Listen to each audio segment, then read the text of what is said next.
Bombay police का एक constable Shrikant Dalvi एक टीवी जर्नलिस्ट को अपने इंटरव्यू में बताता है कि 6 साल पहले वो जब बंबई से वडगांव जा रहा था तो रात में बस में सोते वक्त उसका सिर सामने से आते हुए ट्रक पर लटके पानी के डिब्बे से टकरा गया और उसे काफी चोट आई।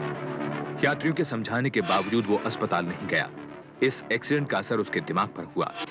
उसे नींद न आना, भयानक सपने दिखना, याददाश्त कमजोर होना जैसी बीमारियां हो गईं। अपनी पत्नी के समझाने पर श्रीकांत एक बड़े अस्पताल गया, जहां डॉक्टर खरे ने उसका चेकअप करने के बाद डायग्नोज किया कि वो खंडित मानसिकता यानी स्किज़ोफ्रेनिया से पीड़ित है।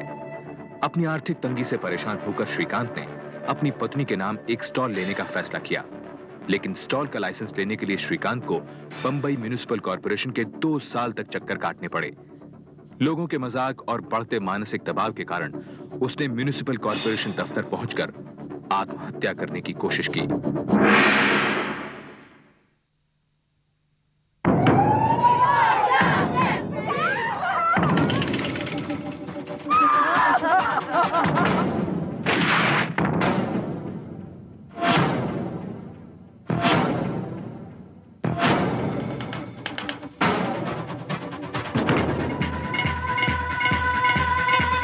कमिश्नर साहब, मेरे मरने के बाद मेरी बीवी को स्टॉल का लाइसेंस देना जरूर देना।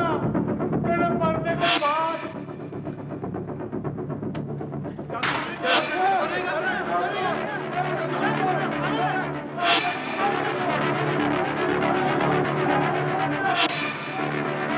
उस दिन मेरे को क्या हो गया ताई, मेरे को मालूम ही नहीं है।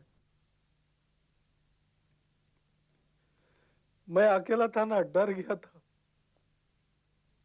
रुक्मिणी बच्चों को लेकर गांव गई थी। मेरी रुक्मिणी घर पे होती तो शायद मैं ऐसा करता ही नहीं था।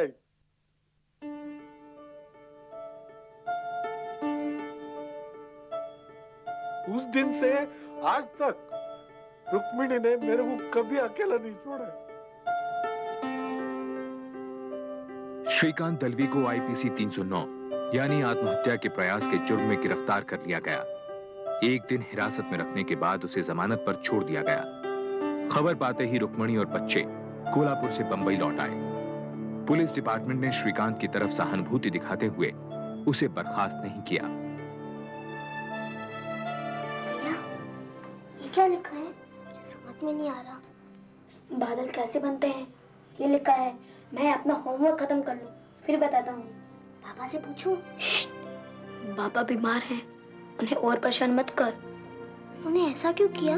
क्या अब क्या उन्हें जेल में बंद कर देंगे? कुछ नहीं होगा, सब कुछ ठीक हो जाएगा। हाँ, खा मुझे। दोबारा गिरफ्तारी के डर से श्रीकांत की दिमागी हालत पर बुरा असर पड़ा। इसके बावजूद उसने फिर से काम पर जाना शुरू कर दिया और अपनी जिंदगी पुराने ढंग से जीने की कोशिश करने लगा। और कैसे तबीयत है? ठीक है ना? अरे मुझे क्या हुआ है? इस सामान की लिस्ट लाया था मैं, पता नहीं कौन सी जेब में रखी है, शायद घर भूल आया। पिछले बार के भी 67 रुपए हैं। अब दे रहा हूँ ना।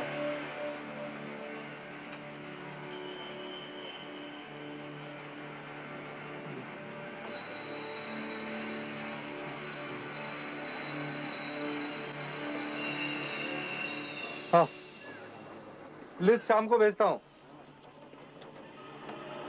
ये तो 43 रुपए हैं। क्या? ये तो 43 रुपए हैं। ठीक से गिनो। अरे ठीक से आप गिनो ना। ये लो।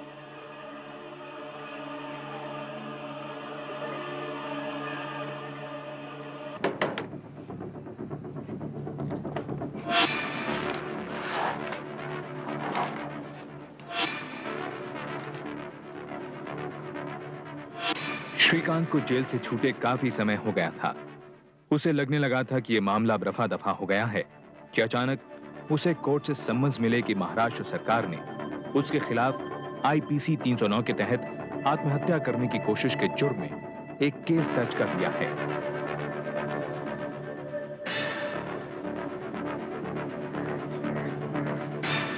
क्या है? कौन था?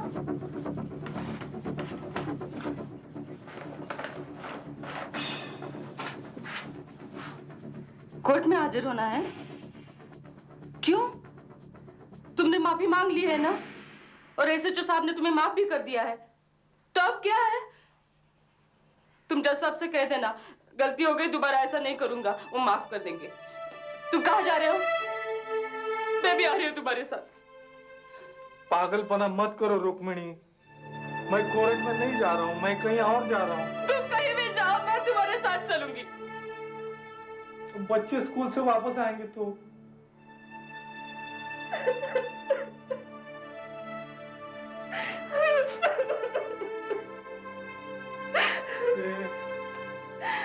सब ठीक हो जाएगा, अब चुप करना। श्रीकांत को कानून की समझ थी और पता था कि जुर्म साबित होने पर सजा काटनी होगी। ये उसे मंजूर न था। इन कोर्ट समन्स ने उसे झंझोड़ कर रख दिया। उसे समझ नहीं आ रहा था कि वो आगे क्या करे। हाँ ताई, मेरे को पता है मैंने कानून तोड़ा है, लेकिन फिर भी मैं क्या चुपचाप आराम से बैठकर कोई भी सजा सुन लेने का क्या? फिर मेरे बीवी बच्चों का क्या?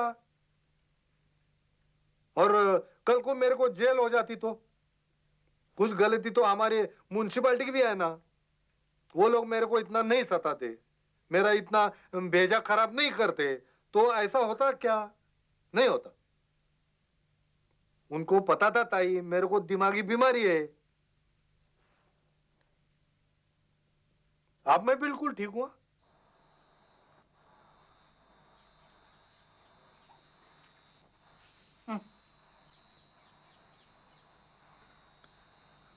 रुक्मिणी, मेरे को लगता है सरकार मेरे को फांसी देगी। दवाई खा लो। अरे नहीं चाहिए दवाई वही। फिर बिजली के झटके खाने हैं?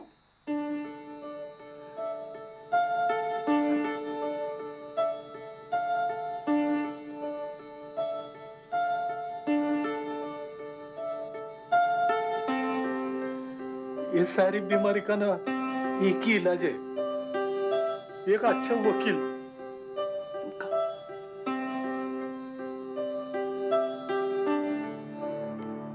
श्रीकांत की वकील के लिए खोज ज्यादा दिन नहीं चली। उसी के थाने के एक और कांस्टेबल ने श्रीकांत को अपनी पहचान के एक वकील अमोल गुप्ते का पता दिया। अगले ही दिन श्रीकांत अमोल गुप्ते को मिलने पहुंचा।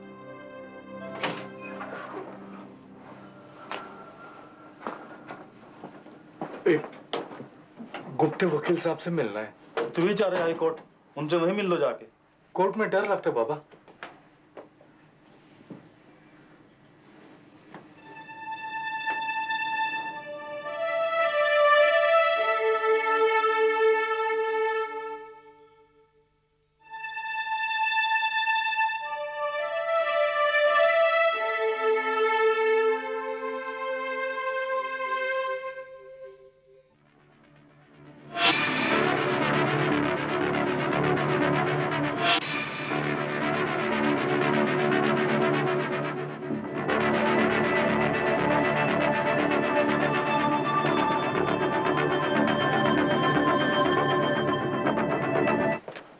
अरे ये तो अभी इधर ही है। क्या नाम है तुम्हारा? कांस्टेबल श्रीकांत दड़वी। क्या करना, मिलना है? अंदर आओ ना।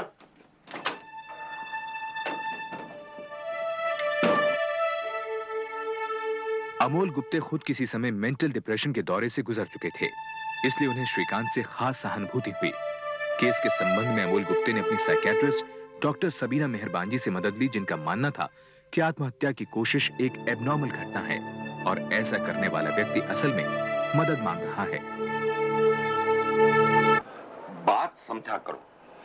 मैंने तुम्हारे नाम हाई कोर्ट में एक याचिका दायर कर दी, जिसमें मैंने कहा है कि ये जो आईपीसी की धारा 309 है, ये होनी ही नहीं चाहिए, और ये याचिका हाई कोर्ट ने एक्सेप्ट कर ली है।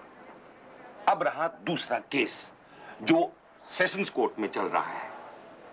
उसकी दोबारा तारीख नहीं लग सकती जब तक हाई कोर्ट अपना फैसला नहीं सुना देता। अब समझ गए ना?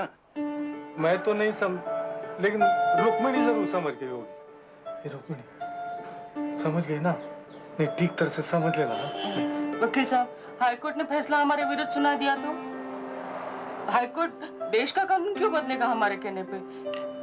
नहीं, मैं आपसे कुछ नहीं कह रही हूँ। आप तो बड़े अच्छे हैं, लेकिन सब लोग आप जैसे नहीं होते हैं ना। ये जज साहब तुम मेरे को पागल ही समझेंगे, पागल। श्रीकांत, श्रीकांत, देखो तुम मुझसे आज एक वादा करके जाओगे, मेरे पास कभी रोते हुए नहीं आओगे।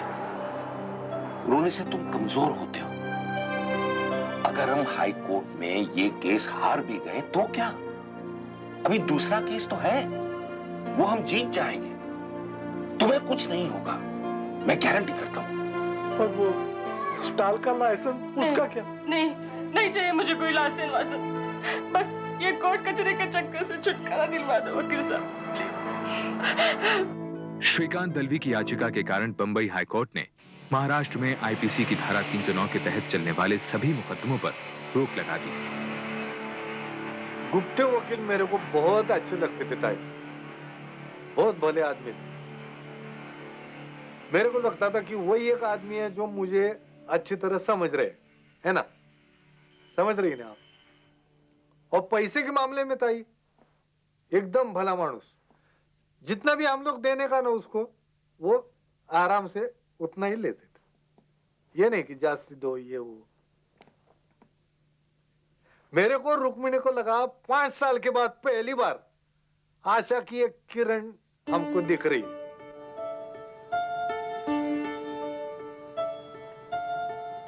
कल है ना, मैं ताजी कड़क यूनिफॉर्म पहन के जाऊंगा कोर्ट में। नहीं नहीं, वो सफेद लहंगा और सफेद शर्ट। हाँ, नहीं तो नई काली पैंट और बुशर्ट। नहीं, वो मैं तो यूनिफॉर्म पहनूंगा। जज पे तो असर अच्छा पड़ेगा ना। हाँ, तुम कुछ भी पहनो, लेकिन सुनो, सुबह गणपति मंदिर जरूर जाएंगे। हाँ,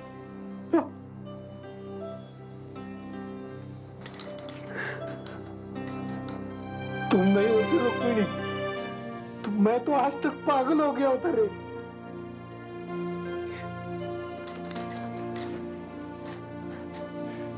जीत जाएंगे। हाँ, जरूर जीत जाएंगे। सो जाओ। योर लॉर्डशिप, आईपीसी की धारा 309 के तहत आत्महत्या की हर कोशिश को अपराध मानना गलत है, क्योंकि कॉन्स्टिट्यूशन के आर्टिकल 19 और 21 हर नागरिक को अपनी जिंदगी पर पूरा अधिकार देते हैं, द राइट टू लाइफ। लेकिन योर लॉर्डशिप, आर्टिकल 19 और 21 किसी भी व्यक्ति को अपनी जान लेने का हक नहीं देते, और आईपीसी की धारा 309 भी इसका समर्थन करती है। योर लॉर्डशिप, धारा 309 आत्महत्या की हर कोशिश को एक ही नजरिए से देखती है। आत्महत्या करने वाले की दिमागी हालत या वक्त की परिस्थितियों को नजरअंदाज करते हुए धारा 309 एक ही सजा देती है, 1 साल का कारावास। सजा जरूरी है योर लॉर्डशिप, क्योंकि सजा का डर किसी भी व्यक्ति को आत्महत्या जैसा अपराध करने से रोकता है। योर लॉर्डशिप, आत्महत्या की हर कोशिश अपराध है ही नहीं। यह रहा signed medical statement psychiatrist doctor Meharban ji का। इसके मुताबिक आत्महत्या का हर प्रयास एक पुकार है, एक चीख है मदद के लिए। आत्महत्या करने वाले को सजा नहीं, मदद की जरूरत होती है, एक ट्रीटमेंट की जरूरत होती है। अदालत की बहस 4 दिन तक चली। श्रीकांत को इस बात का डर था कि अगर अमोल गुप्ते ये केस हार गया तो संविधान की धारा 309 रद्द नहीं होगी, और इसका मतलब था कि उसका अपना केस जिस पर स्टे ऑर्डर था बिगड़ जाएगा। बहरहाल वो 4 दिन अदालत में मौजूद रहा। दोनों वकीलों की दलीलें सुनने के बाद बंबई हाई कोर्ट ने 26 सितंबर 1986 को एक ऐतिहासिक फैसला सुनाया। इस अदालत का मानना है कि आईपीसी की धारा 309 ऑब्जेक्शनेबल है और कॉन्स्टिट्यूशन के सेक्शन 21 और 19 का उल्लंघन करती है। यह अदालत आईपीसी की धारा 309 को खारिज करती है। धारा 309 को खारिज करते हुए अदालत ने यह आदेश दिया कि राज्य में अटेम्प्ट टू सुसाइड के तहत चलने वाले सभी मुकदमे खारिज कर दिए जाएं। लिहाजा श्रीकांत दलवी का मुकदमा भी रद्द कर दिया गया। मीडिया ने भी इस खबर को काफी अहमियत दी। बहरहाल श्रीकांत दलवी को स्टॉल का लाइसेंस तो नहीं मिला, पर इस फैसले ने उसमें उम्मीद कायम रखी। जाओ श्रीकांत, जाओ, घर जाओ, आराम करो। तुम्हें आराम की जरूरत है। कल सुबह से तुम्हें अखबार वाले जीने नहीं देंगे। आज तो ये बहुत दिनों के बाद सो पाएंगे। लेकिन वकील साहब, मुझे तो लगा था मैं फिर से बीमार हो जाऊंगा, तो फिर बिजली के झटके। नहीं, तुमने मुझसे वादा किया था ना श्रीकांत, तुम मेरे आगे कभी नहीं रहोगे। जाओ, आराम करो।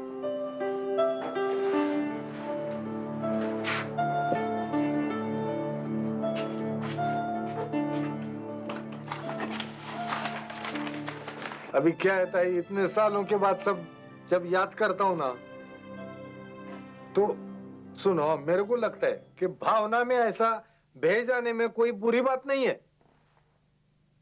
आप देखो, भगवान श्री कृष्ण, द्रोणाचार्य, भगवान शंकर, सभी तो क्रोधित होते ही है ना। हाँ, हम तो क्या मामूली आदमी है। फिर भी लिमिट होनी चाहिए गुस्से की भी। मेरे को सबक मिल गया था। कट। वो टेप निकालो। लेबल लगाना है। नमस्ते वकील साहब। नमस्ते नमस्ते नमस्ते। ये लो तो मिठाई। हम भी आपके पास मिठाई लेकर आने ही वाले थे। बच्चे आपको थैंक यू कहना चाहते थे। Thank you uncle. जीते रहो बच्चे, जीते रहो।